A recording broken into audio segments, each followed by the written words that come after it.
Hello, my name is Tim Peacock, and today in this short video we are going to talk about the model water tank that eventually will be situated at the end of the down platform at Pendon Parva Station. I've been involved with Pendon for about 30 years now, and like many people started off very simply in the reception or shop area. But then with training I've graduated to being a Vale guide, and for the last 5 or 6 years I've been a supervisor responsible for the safe running of the museum when we're open to the public. I've also contributed a little bit to the models on the layout, building some wagon stock, probably about a dozen or so over the years, and then more recently I was commissioned to build this water tank. So hopefully what I'm saying might inspire you to become involved with Pendon and offer your skills, and you would be very welcome. Now, the tank was commissioned by Austin Atwell, who sent a message out to the volunteers, and I responded saying I would like to give this a go. He then sent me a little parcel of photographs, which was very helpful, and a sketch plan to scale to give me the rough dimensions. This particular one is based on the one at Steventon. Now, everything on the Great Western is standard, right? No. The tanks vary considerably. Many have a little curve under on the bottom here. There are of course the parachute tanks, which are much smaller.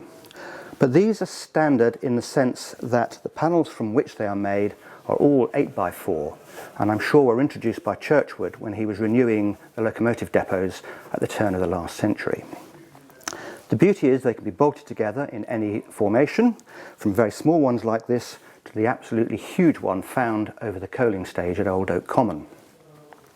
So having received the commission and the photos, there then remained the problem of how to make the model. It was clear to me that the tank itself needed to be of etched brass, but the skill to produce this to the required standard was way beyond me. Fortunately at that point, an old friend of Pendon stepped in, one Robin Harding, and his skill is evident from the high quality of the etches that he's produced to form this tank.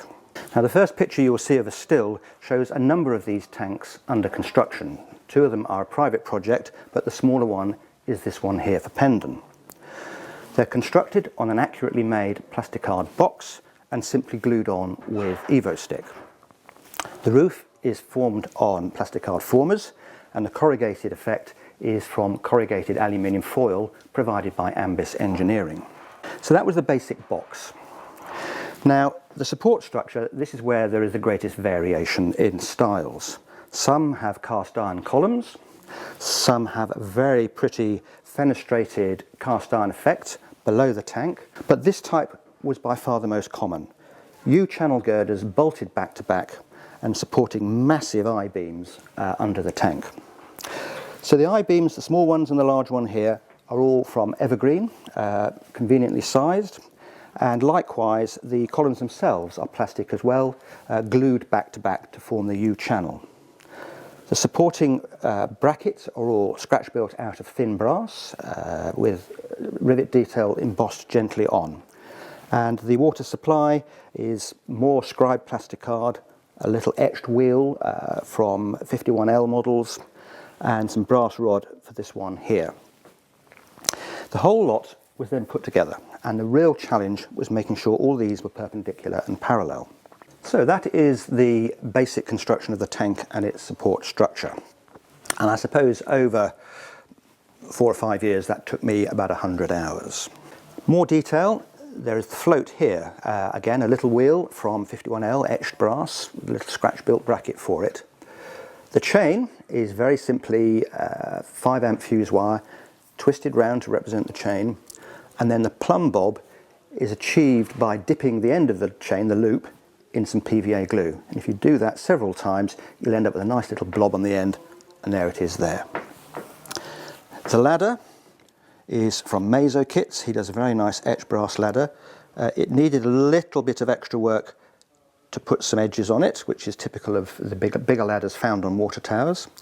And then the handrails at the top, they were scratch built, a little bit of deft work with a soldering iron on graph paper to get some nice symmetrical handrails there. And then the project lay dormant for a number of months because of the challenge of painting it. You will notice it has this very typical scalloped border found on many Great Western tanks. The pale is light stone, the dark is the famous Great Western dark stone. And common sense told me you start with the paler colour and then apply the darker colour around the edge. But trying to mask that and get these inverted curves proved really difficult. And then it dawned on me that actually the easy way was to spray the dark first, just around the edges, mask this with tape, and there's a still showing how it was masked off, and then spray the lighter stone on top of that. And after 2 attempts with that, I got the result I was looking for. And that, ladies and gentlemen, is the water tank. And as I say, in due course, when we get to this part of the layout, it'll go on the far side of the running lines there, supplying the water columns on the ends of the platforms. So there you have it, a new model to go in the layout. Quite when it will go in, we don't know, but it is now on show at the museum for you to come and see, should you wish.